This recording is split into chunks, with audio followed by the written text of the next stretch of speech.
Good evening, everyone, and welcome to The Final Word. Every night, we take a hard look at the stories and provide you with multiple points of view from here and around the world. We bring you news you can use, news you can trust. I'm Rico Hizon, and this is The Final Word on CNN Philippines. Negros Oriental Representative Arnolfo Teves skips today's House hearing despite an ultimatum from fellow lawmakers. The Justice Department summons the Philippine Coast Guard and Marina in connection with a probe into the massive oil spill in Oriental Mindoro. Award-winning musician David Foster is back in Manila. Catch my interview with the legendary hitman straight ahead. And why should guys have all the fun?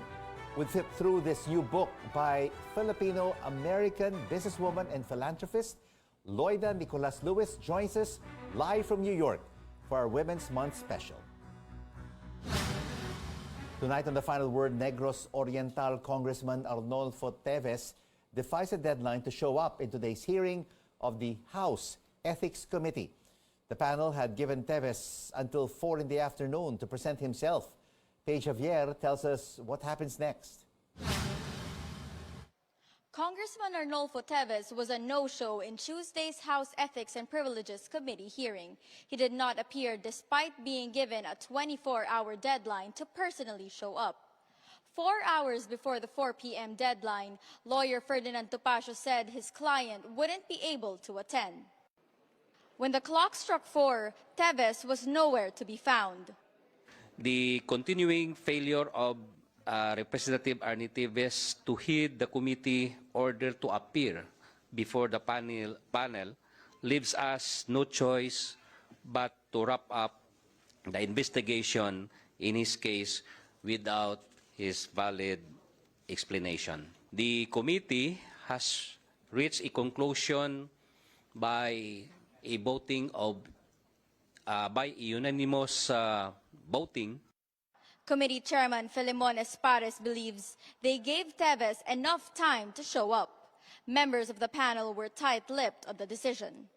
Bukas pa natin malalaman once our report and recommendations is accepted and will be discussed and to be acted by the members of the House during our plenary tomorrow.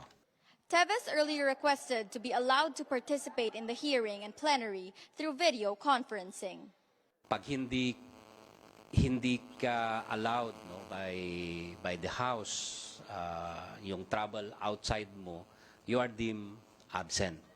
Kung absent ka, hindi ka allowed din na mag-join sa mga activity dito sa House.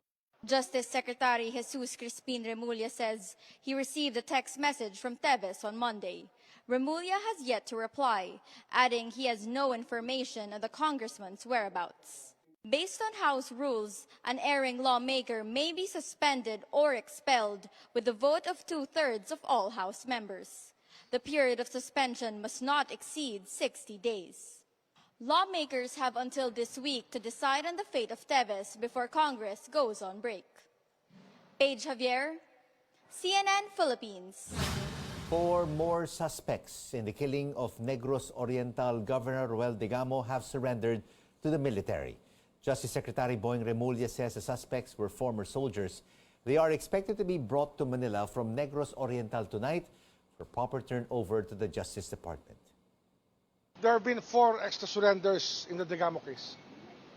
And we have almost all the people there as part of the team that attacked Governor Digamo. We have almost all of them in custody, save for 1 or 2 who were eyeing, the ones that were eyeing to be really involved in the planning. 1, 2, or 3 of them. The Armed Forces earlier confirmed to CNN Philippines another suspect dishonorably discharged with the rank of sergeant is already in the custody of the National Bureau of Investigation. The Justice Secretary personally flew to Pola, Oriental Mindoro to check on the extent of the oil spill from the sunken MT Princess Empress. Senior correspondent Angelo Mario has the latest in the investigation.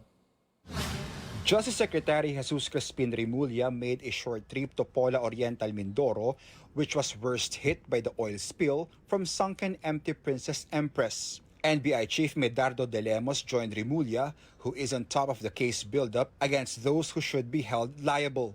A sad sight greeted them along the seashore.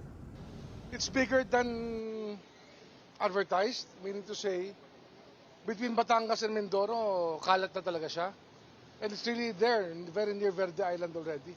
Their priority right now, Remulla explains, is to clean the oil spill. We have committed to the people there in Pola that ang gagawin natin dito, when we meet on Thursday, andito ang Office of Civil Defense, of which andyan ang National Risk Reduction Disaster Management, Disaster Management Risk Reduction. We will ask for a resolution na tayo na mismo mag-undertake ng cleanup by hiring our own ROVs.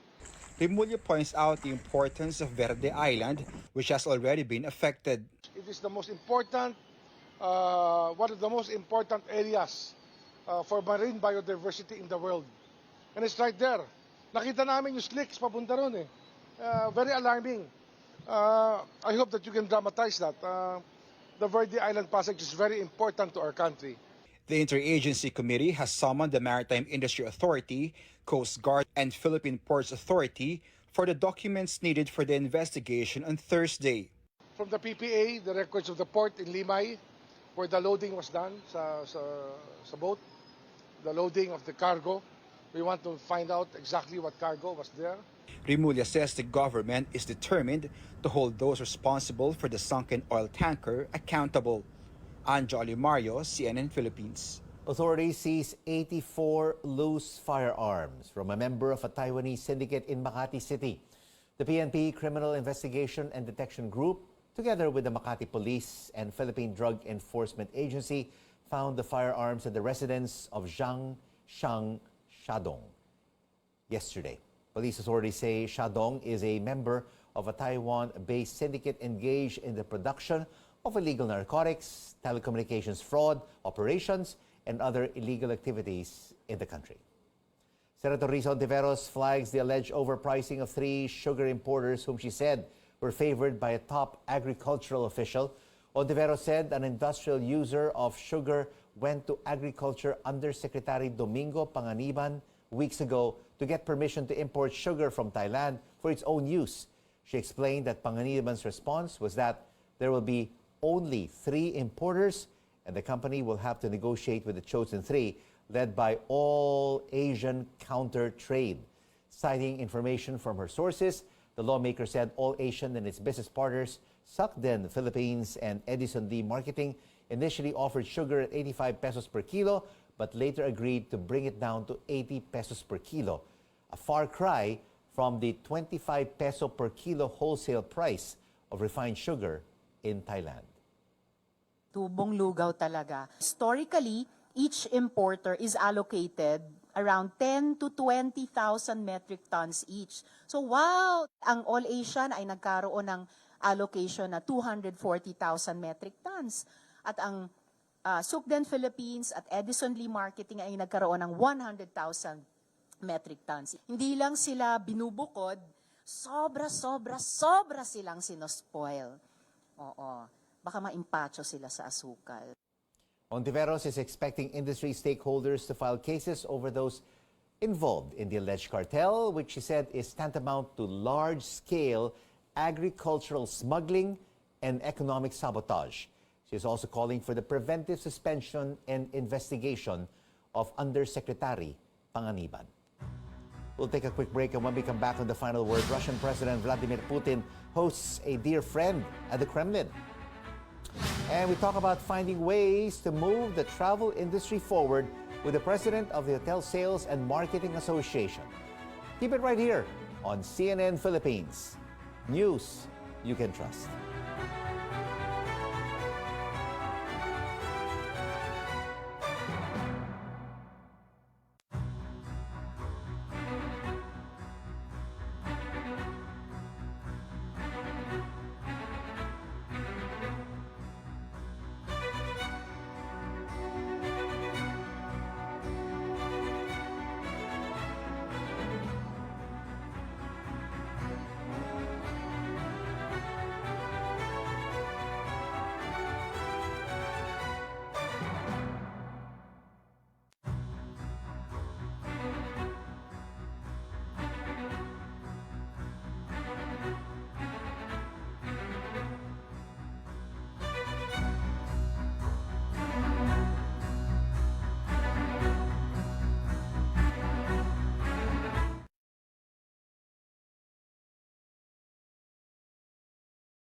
Glad you're staying with us on the final word on CNN Philippines. I'm Rico Hizon. Chinese President Xi Jinping and Russian counterpart Vladimir Putin boasted of their close relations during their meeting in Moscow. Xi referred to Putin as his dear friend. Putin told Xi they have studied very closely China's proposals on settling the crisis in Ukraine. Western leaders have expressed skepticism on Beijing's potential role as peacemaker in the war between Moscow and Kiev. And one of Washington's warships is in the country as it makes the rounds in the region, but it's not yet part of the thousands of U.S. troops set to arrive in the Philippines next month for the Balikatan exercises. Senior correspondent David Santos has the details. The USS America now docked at the Manila South Harbor, the U.S. warship visiting the country for the first time. It's more than 1,000 crew members also taking some time off for rest and recreation. I look forward to getting out and seeing some of the historical sites, as well as interacting with the people of Manila and trying some good restaurants. Before docking here in Manila, USS America had come from Japan, where they took part in Iron Fist 2023, the joint exercises with the Japanese forces. But they won't be part of Balikatan, which opens next month. U.S. forces are holding military drills one after the other here in Asia. U.S. Defense Secretary Lloyd Austin and DND officer in charge Carlito Galvez speaking again by phone on Monday to discuss further enhancing their alliance.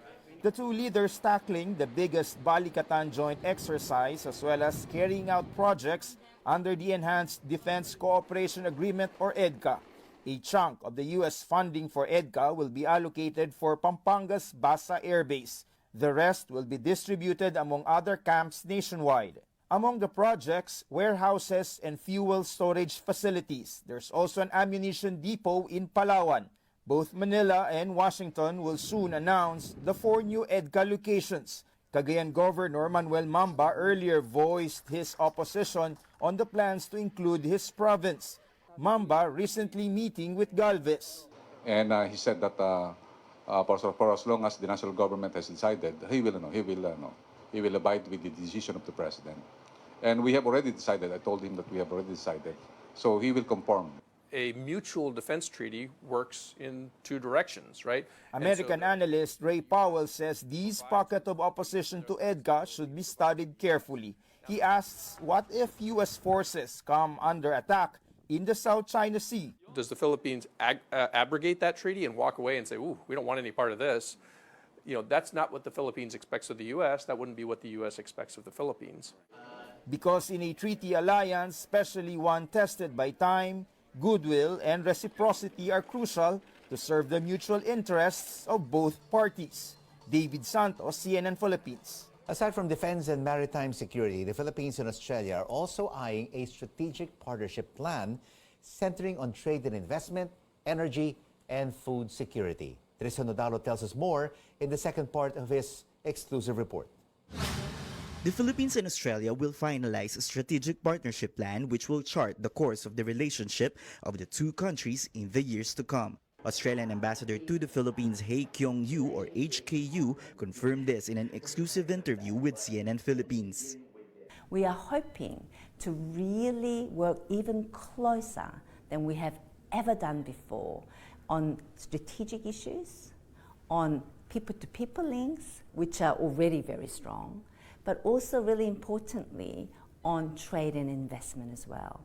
Strategic partnership, what do you mean exactly by that, and what does it mean for both Philippines and Australia? Australia's development program for the Philippines is Australia's 5th largest in the world.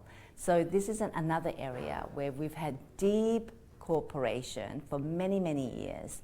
And under the strategic partnership, we want to get even more return for our partnership and our investment. Australia also looks into a possible partnership over emerging cybersecurity threats. The strategic partnership plan will also open up the country to more Australian investors. There are already around 300 Australian companies that operate out of the Philippines with a huge number of Filipino employees. We expect that to only increase over time as the Philippines really get its economic conditions and investment rules really clarified and in order. Canberra also supports Manila's energy and food security programs. Australia has always produced good quality, affordable food, and we believe that working together, we can also help the Philippines. The mining sector can also be explored by both countries. Mining, and in fact soon I'll be taking a business delegation to Perth, Western Australia on mining mission. This is something that Australia's economy is largely built on as well. Australia's existing programs also highlight education and peace and development in Mindanao. Ambassador Yu hopes that areas of cooperation will expand further as both countries continue to uphold the principle of mateship or bayanihan under the Strategic Partnership Plan. Tristan Udalo, CNN Philippines. The bill creating the Maharlika Investment Fund has now reached the Senate plenary.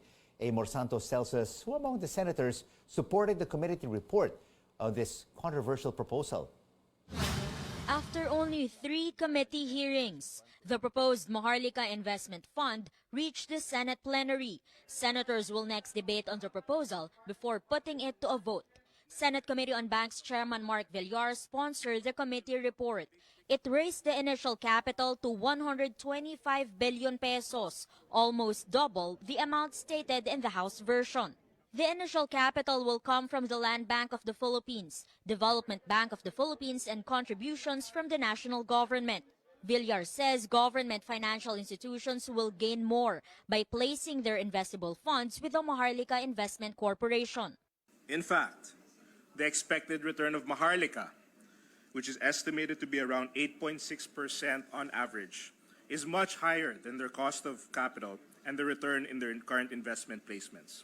And despite opposition from some lawmakers, dividends of the Bangko Sentral ng Pilipinas are still listed as a funding source. Senator Rizzo Ontiveros even called it a suicide. Hindi ba tayo magpapanik? Panoorin natin yung balita sa nangyayari sa bank runs, sa terrible financial strain sa US economy sa ngayon, at talagang sila'y umaasa sa kanilang central bank to provide some stability over the next several years. Tapos yung ating Bangko Sentral, i-delay natin by double the time yung full capitalization niya. Kung may tumamang ibang economic crisis or ibang economic stresses sa ating ekonomiya na hindi mahirap isipin dahil kung ang US nga para naman tayong slight na nagpapatiwakal, di ba? Ontiveros didn't sign the committee report. Her ally, Senate Minority Leader Coco Pimentel, signed but dissented, saying establishing an investment fund at this time is not justified. Majority of the signatories say they will interpolate or propose amendments. Villar maintains the bill has sufficient safeguards to prevent losses, so the money can be used for big-ticket projects. Economic managers welcome the progress in the Senate, 3 months after the House passed its version of the bill. The Budget Department says it's ready to provide technical assistance while respecting the lawmaking process. Amor Santos, CNN Philippines.